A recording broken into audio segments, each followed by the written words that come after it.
pode se assentar, fique à vontade. Te convido a pegar a sua Bíblia, ligar a sua Bíblia. Livro de Atos, Atos capítulo 2. Abra a sua Bíblia, a palavra de Deus, livro de Atos, capítulo 2, a partir do versículo 1.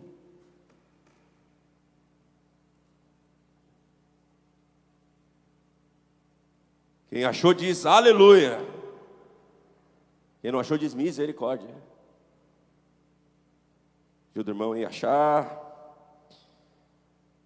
Atos capítulo 2, versículo 1 declara: E cumprindo-se o dia de Pentecostes, estavam todos concordemente no mesmo lugar e, de repente, veio do céu um som como de um vento veemente e impetuoso e encheu toda a casa em que estavam assentados. E foram vistas por eles línguas repartidas como que de fogo, as quais pousaram sobre cada um deles. E todos foram cheios do Espírito Santo e começaram a falar noutras línguas conforme o Espírito lhes concedia que falassem. E em Jerusalém estavam habitando judeus, homens religiosos de todas as nações que estão debaixo do céu. E quando aquele som ocorreu, ajuntou-se uma multidão e estava confusa, porque cada um os ouvia falar na sua própria língua. Aleluia, querido. Coloque a sua mão sobre a sua Bíblia. Vamos orar mais uma vez essa noite. Deus Todo-Poderoso, nós oramos nesse momento e nós recebemos a Tua palavra por verdade, Senhor. Cremos, Deus, no poder, na obra do Teu Espírito. E cremos, Senhor, em nome de Jesus, que o mesmo Espírito está presente aqui essa noite, para mudar a nossa vida e a nossa história. É a nossa oração, Senhor. Faz mais uma vez. Derrama, Senhor, da Tua presença sobre o Teu povo. Quem deseja isso diz: Deus fala conosco nesse tempo sobre posicionamento espiritual. Eu arrisco dizer que este foi o melhor posicionamento espiritual da história. Está no lugar onde a presença de Deus chega. Entenda, era a festa de Pentecostes, celebrada em toda a cidade de Jerusalém. Dezenas e dezenas de milhares de pessoas estavam naquela cidade. Mas o Espírito do Senhor cai sobre aquela sacada, aquele cenáculo, aquele cômodo. E as 120 pessoas que estavam naquele cenáculo estavam muito bem posicionados espiritualmente. Porque quando estamos bem posicionados espiritualmente, é o que o texto diz, de repente algo da parte de Deus é liberado sobre nós. Diga de repente. Declare mais forte, de repente. Oh, querido, eu quero declarar um de repente de Deus sobre a sua vida. Eu quero declarar um de repente de Deus sobre a sua casa. Eu quero declarar um de repente de Deus sobre a sua saúde. Um de repente de Deus sobre as suas finanças. Um de repente de Deus ainda sobre essa noite, em nome de Jesus. O que é o de repente? Algo incontrolável.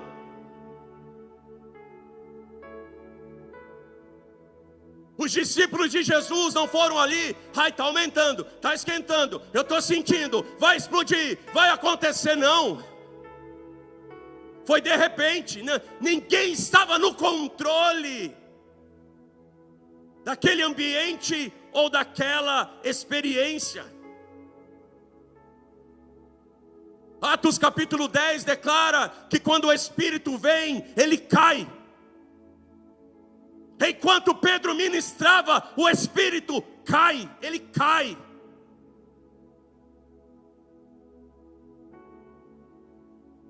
E quando algo cai, cai porque está sendo atraído. Porque algo cai nessa terra. Porque isso aqui cai, querido, esse guardanapo pode cair. Ele cai porque existe algo chamado gravidade que está atraindo esse guardanapo para a terra. E o Espírito do Senhor vem quando ele é atraído pelo povo de Deus,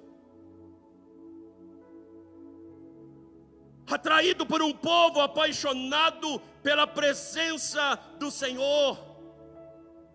Você não controla isso, você só espera. Nós aprendemos no mundo acadêmico que tudo aquilo que você estuda, você domina. O melhor advogado estudou muito as leis, estudou muitos processos, estudou todas as jurisprudências, ele domina aquela área. O melhor médico estudou demais todas as áreas do corpo, os melhores procedimentos, os melhores diagnósticos, os melhores tratamentos, os melhores medicamentos. E quando ele estuda muito, desenvolve aquilo intelectualmente, ele domina aquela área. Mas um dia nós encontramos o Evangelho de Jesus Cristo, e nesse Evangelho há um Deus que não pode ser dominado. Por isso Deus, ele não pode, não deve ser estudado. Ele deve ser desfrutado. Provar e ver de que ele é bom. Ele deve ser conhecido. Não o que ele faz, não o que ele pode fazer, mas quem ele é. Informações sobre a obra e a palavra de Deus nunca vão nos levar a ter algum tipo de controle sobre esse Deus. Informação não é revelação, querido. Revelação vem através da sua experiência, daquilo que você pode nesta vida conhecer da presença do Senhor. A Bíblia fala sobre um homem chamado Eliseu. E Eliseu dominava a terra. Ele arava em um campo com 12 juntas de bois. No mínimo uma junta tem 2 bois. Eu vou jogar no mínimo. Então aquele homem sozinho estava administrando 24 bois. E ele arava aquela terra. O homem que dominava aquele conhecimento, dominava o mundo financeiro, um homem que empreendia, um homem talentoso. Mas um dia aquele homem vê chegar Elias, o homem cheio do Espírito do Deus Todo-Poderoso.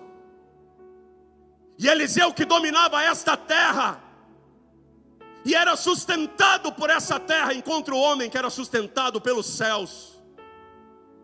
E ele abre mão de tudo. Ele queima o seu instrumento de trabalho, ele mata os animais.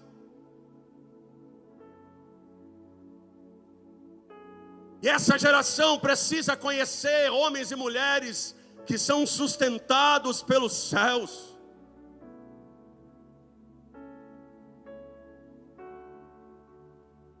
Experimentam a presença de um Deus Todo-Poderoso. Não há posicionamento melhor do que Pentecostes, do que avivamento, do que derramado o Espírito. Posso falar sobre o homem. Essa terra é conhecida como Erlo Stegen. E é o homem responsável por um dos maiores avivamentos que aconteceu no continente africano. Mas esse homem, durante 12 anos, ele era um evangélico comum. Durante 12 anos, ele congregava em uma igreja, ele ministrava palavras, ele fazia suas orações, cuidava de pequenos grupos, conduzia um culto, recebeu a unção pastoral. Durante 12 anos, aquele homem tinha uma vida evangélica normal. E um dia ele abre a Bíblia neste texto na igreja, e ele fala sobre a presença do Espírito Santo, e uma mulher se levanta. Ela levanta a mão,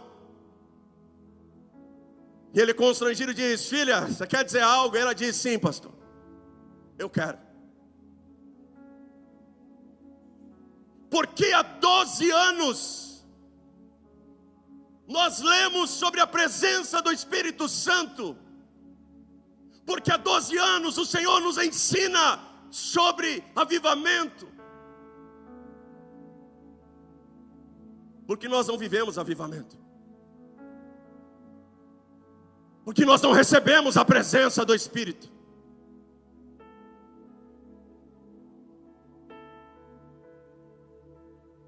E aquele homem cai em prantos, e aquela igreja cai em prantos. E uma onda de arrependimento abraça aquele povo ele é ferido por um evangelho inteiro que era conhecido, mas não vivido. E daquela noite Deus libera um despertamento espiritual, e salvou centenas de milhares de pessoas naquele continente. Eu quero falar sobre isso. O posicionamento espiritual de Pentecostes, da presença de Deus sobre nós. Primeira coisa que tem em Pentecostes: vento, diga vento. Mas é um vento diferente.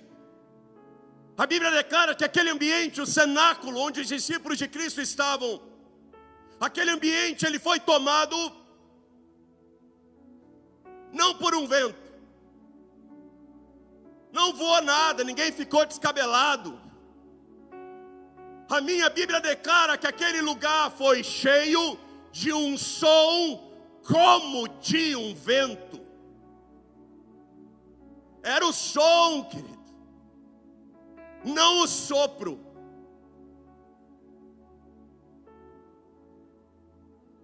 Porque no lugar onde Deus vem, é o lugar onde as pessoas têm ouvidos para ouvir a voz que vem do mundo espiritual. Jesus ministrava as palavras e dizia: quem tem ouvidos para ouvir, ouça o que o Espírito diz à igreja. Quer dizer que muitas pessoas ouvem um cantor, muitas pessoas ouvem um pastor, muitas pessoas ouvem um recado,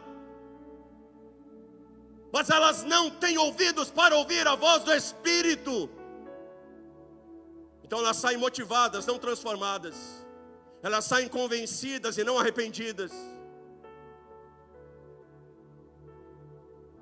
Sai empolgada pelo homem, mas não transformada por Deus. Todos temos ouvidos para ouvir, mas nem todo ouvido ouve neste tempo a voz do Espírito Santo. Imagina quando há uma ventania do lado de fora da nossa casa, a gente fica impressionado, com medo, sim ou não? Alguém já viu aquele vento que parece que vai arrebentar a janela? E o vento está fora da casa. Agora imagina aquele vento impetuoso do lado de dentro da casa. Aquele som.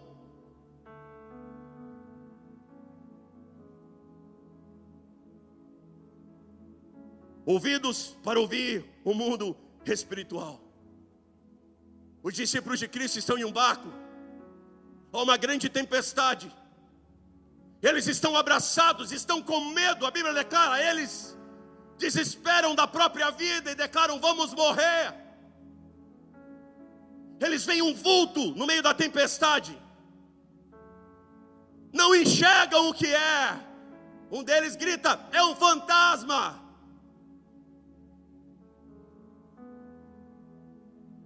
Jesus brada: sou eu. E a Bíblia diz que Pedro reconhece aquele som. Ele não vê Jesus, mas ele reconhece aquele som e ele grita: é o meu Senhor. E ele gera aquela experiência, ele diz: Jesus, se é o Senhor, diga que eu ande sobre as águas. E Jesus diz: venha, Pedro. E aí Pedro andou sobre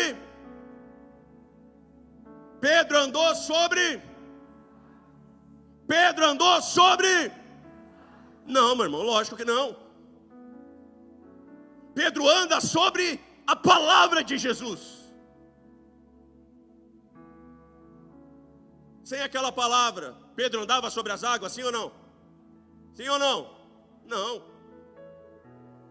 Pedro anda sobre a palavra. É a mesma coisa quando Pedro lá atrás diz: Jesus, eu não acredito nessa pescaria não. Eu não lanço as minhas redes sobre essas águas, mas eu lanço as redes sobre a sua palavra. Precisamos aprender a nos mover debaixo dos sons espirituais, nos mover debaixo da voz do nosso Senhor. Pedro entra naquela tempestade, pensa a loucura. Ele entra atrás do quê? Ele não estava vendo nada. Ele entra atrás da voz. A minha Bíblia diz que o povo de Israel está diante de um monte fumegante. Deus desce numa montanha como uma nuvem, relâmpagos e trovões. O monte começa a pegar fogo. Deus diz: vem. E o povo diz o quê? Você é maluco? Vem o quê? Mas quando alguém olha para o lado, Moisés está entrando. E ele entra atrás da voz. Ele segue o som. João Batista é a voz do que clama no... Ele não é a voz que clama no deserto. Olha a gramática, é a voz daquele que clama no deserto. Havia uma voz no deserto e ele vai atrás daquela voz. Havia uma voz no deserto e João Batista vai para o deserto, um lugar perigoso, um lugar inóspito. Ele vai atrás daquela voz. Segue a voz, meu irmão. Pastor, o que eu faço? Segue a voz.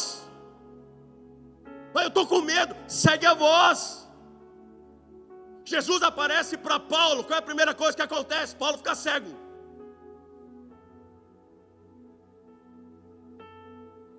E ele escuta uma voz que dizia: Saulo, Saulo.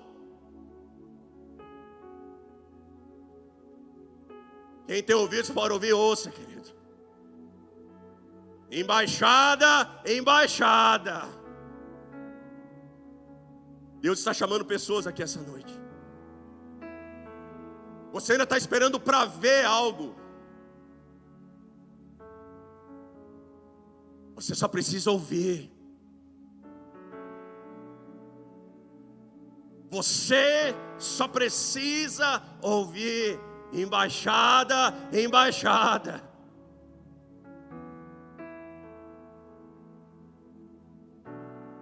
Deus quer falar com pessoas aqui essa noite.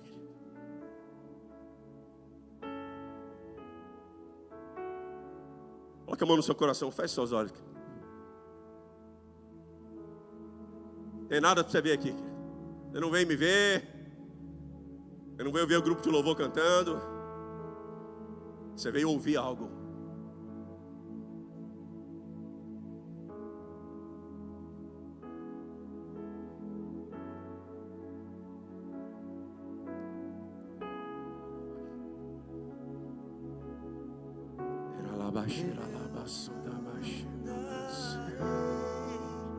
Sono aos meus olhos, até que os teus olhos encontrem um lugar. Eu não darei descanso às minhas pálpebras, até que eu seja esse lugar.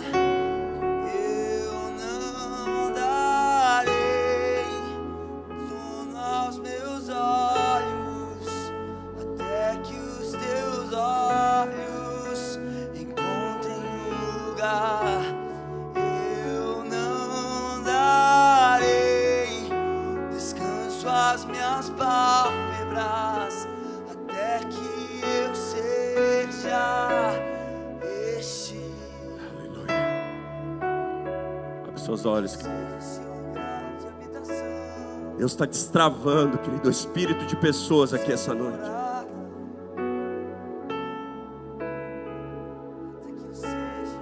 Deus vai te acordar nas madrugadas, querido.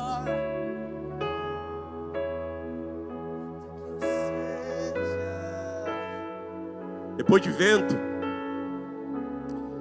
E a Bíblia diz que, oh aleluia, Deus está presente. Minha Bíblia diz que línguas, mas não só línguas. A igreja pentecostal às vezes é meio míope para olhar esse texto. Vai ver a língua? Eu vou nem discutir hoje se a língua é língua estranha ou é outro idioma. Mas eram línguas de fogo. Porque o Espírito cai naquele lugar e é o Espírito de um Deus que é um fogo consumidor. Quando Deus vem, Ele queima.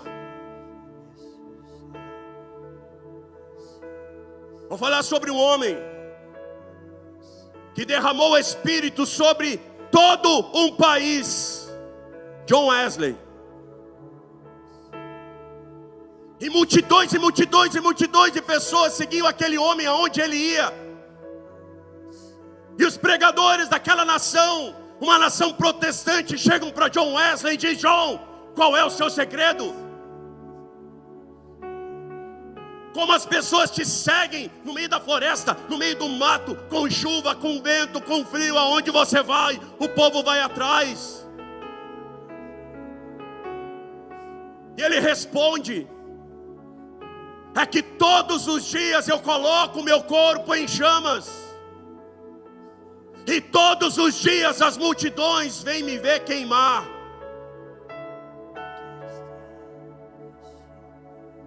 Quando a presença do Senhor ela vem sobre nós, ela nos queima. Ezequiel capítulo 1, o trono que Deus está sentado é um trono em chamas. Daniel capítulo 7, do trono do Deus Todo-Poderoso emana um rio de fogo. Ezequiel declara que os 4 seres que estão ao redor do trono de Deus se transformaram como uma brasa acesa. Apocalipse capítulo 4, diante do trono de Deus há um candelabro queimando com tochas de fogo. Hebreus diz que os ministros de Deus nessa terra são labaredas de fogo. Deus não te chamou para pregar, querido. Deus te chamou para queimar. Deus não te chamou para cantar uma música. Deus te chamou para queimar. Deus não te chamou para, sabe, levar o evangelho e falar de Jesus. Deus te chamou para queimar diante das pessoas. Deus é um fogo consumidor. Ezequiel declara que na sala do trono de Deus há uma tempestade de fogo. Quando Deus desce no Sinai, naquele monte, o monte inteiro começa a pegar fogo. Os primeiros desviados da igreja, os discípulos de Emaús, têm um encontro com Cristo. Quando Cristo vai embora, eles dizem o quê? Rapaz, quando Jesus falava comigo, meu coração queimava, e o teu? Eu também.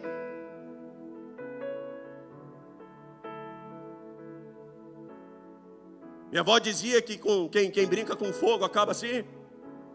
Quem brinca com fogo acaba assim.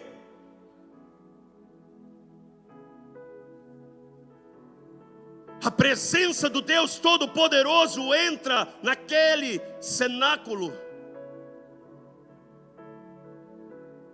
E a Bíblia diz que sem esse fogo, a sua vida cristã perde a graça, perde o valor, perde a intensidade, perde a relevância. Aonde está isso, pastor? Marcos capítulo 9 diz assim: se a tua mão direita te faz pecar, o que você tem que fazer? Arranca. Se a tua perna direita te faz pecar, tu faz o quê? Arranca. Se teu olho direito te faz pecar, tu faz o quê? Arranca. Então quer dizer, aquilo nessa terra que te faz queimar, você arranca. Ô pastor, mas assim eu vou ficar sem Netflix, sem internet, sem Instagram, sem Facebook. Tudo isso me faz pecar, pastor. Eu não posso nem ir na praia, senão eu fico olhando para as pessoas e desejando. Não posso beber mais. Não posso escutar a Anitta. Nem do mundo você devia escutar esse negócio. Aí vai ficar sem graça, pastor. Marcos, capítulo 9, versículo 49. É o mesmo texto, é o encerramento desse texto. Marcos 9, 49. Porque cada um será salgado com... Cada um será salgado com... É o texto que diz que o sal nos dá sabor. Pastor, a minha vida está sem graça. É que o Espírito não está queimando em você. Orar não tem graça, é porque você não está queimando. Ler a Bíblia não tem graça, você não está queimando. Vir num culto não tem graça, você não está queimando.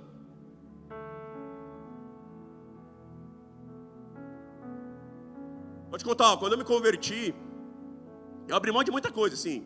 Parei de fumar cigarro, parei de usar maconha, parei de tirar cocaína, parei de usar doce, um negocinho que você bota embaixo da língua e te deixa malucão. Mas tinha um negócio que era muito bom para mim, chamava êxtase. Que eu usava droga para ficar louco. Meu negócio da droga era ficar louco. Eu não queria mulher, eu não queria festa, eu não queria amigos. Eu botava o meu óculos escuro. A pastora me viu assim na balada. Botava o meu óculos escuro, abria aquela roda e eu ficava lá. Não me encosta, deixa eu ficar louco. E quando eu converti, eu confesso que dentro de mim ficou aquilo: poxa, tudo é maravilhoso, mas não vou mais ficar louco. Não vai mais ter aquela pira, nunca mais vou pirar o cabeção, ficar maluco, ver gnomo, ver doente, ter visão. Até um dia que eu conheci algo chamado batismo com o Espírito Santo. E meu irmão, eu fiquei louco, mas muito melhor.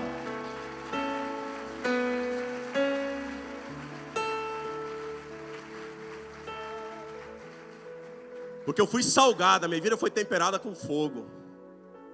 Jesus declarou: eu venci o mundo. Não é uma comparação mais, não é uma competição. Se a festa do mundo é mais legal do que a festa na igreja, não é. Jesus disse: eu já venci, a minha festa é muito melhor. Mas tem que ter fogo, querido. Eu amo discipular líder de R. que geralmente meu discipulado com ele é 5 minutos. Eu só digo para ele: queridão, tira o fogo de dentro da churrasqueira e bota dentro de você, cabeção. O povo não tem que ir por causa do churrasco. O povo tem que ir porque você é o churrasco. Porque Deus está te assando ali, está botando fogo dentro de você. Pedro abre a janela, tem 3.000 pessoas. Engraçado, né? O melhor evangelismo que existe, trazer a presença de Deus para casa. É melhor que churrasco, é melhor que festa, é melhor que pagar a pizza depois do culto. O povo daquele lugar foi atraído por esse fogo. Aquele que conhece todos os idiomas, o Deus Todo-Poderoso, entra no povo e o povo passa a ser poliglota. O Deus que conhece a solução de todos os problemas, o Deus que tem toda a provisão, o Deus que tem todo o poder, o Deus que sabe todas as coisas, o autor da vida, Ele quer entrar em você, querido. Ele é a solução dos seus problemas.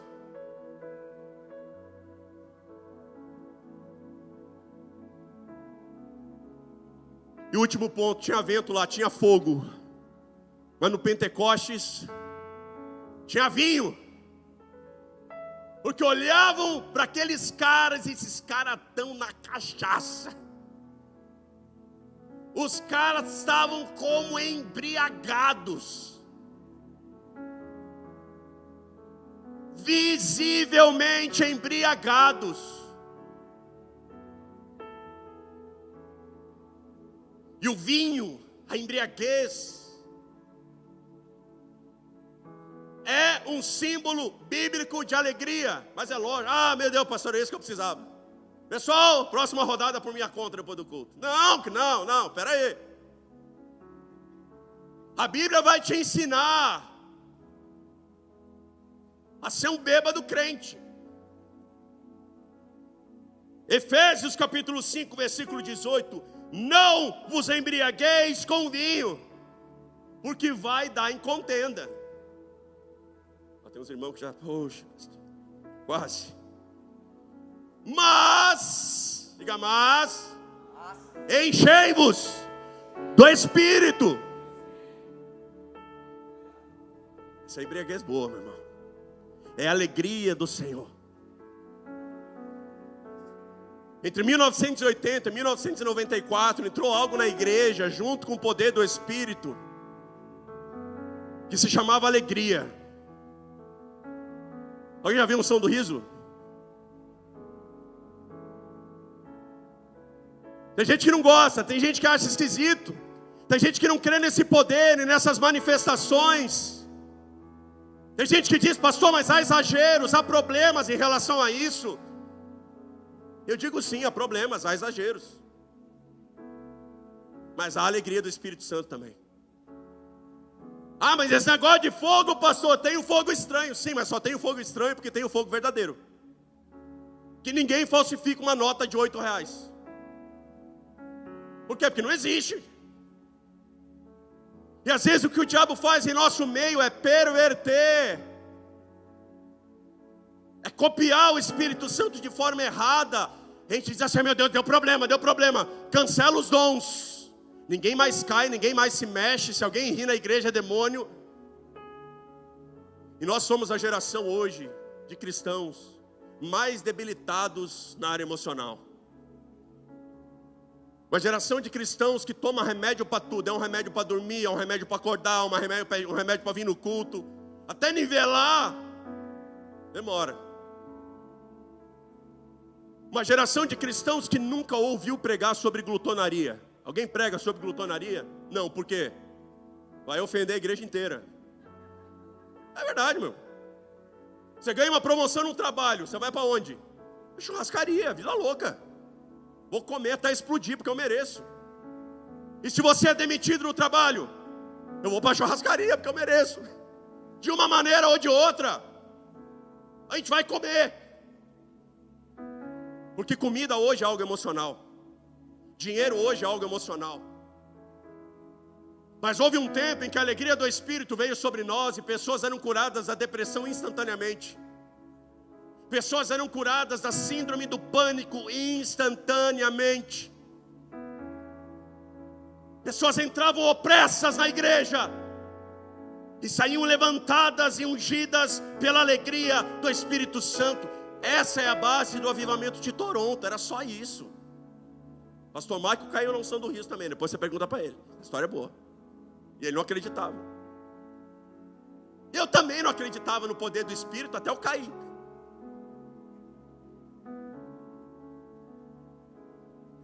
Às vezes dá problema, querido. Isso se chama joio. O joio é parecido com o trigo. Mas a Bíblia diz assim: não arranque o joio, ou você vai arrancar o trigo junto. Você quer parar a manifestação exagerada do Espírito na igreja, aí você para certa também. É porque um cai gritando e é na alma, aí ninguém mais pode cair no Espírito. Porque um forçou a risada, ninguém pode mais rir. Porque um gritou em línguas estranhas e não era, ninguém mais pode gritar. Existe uma alegria que vem da parte do Espírito Santo, e ela nos embriaga, ela nos alegra, ela nos enche. Ana está na porta do templo, o pastor diz: olha, parece que está embriagada. Está nada, que está tomada pela glória do Senhor. Estava tomada pelo Espírito Santo, e Deus quer tomar pessoas através do seu Espírito e te livrar do remédio, te livrar da insônia, te livrar dessa culpa, te livrar desse vazio. Se coloque de pé essa noite.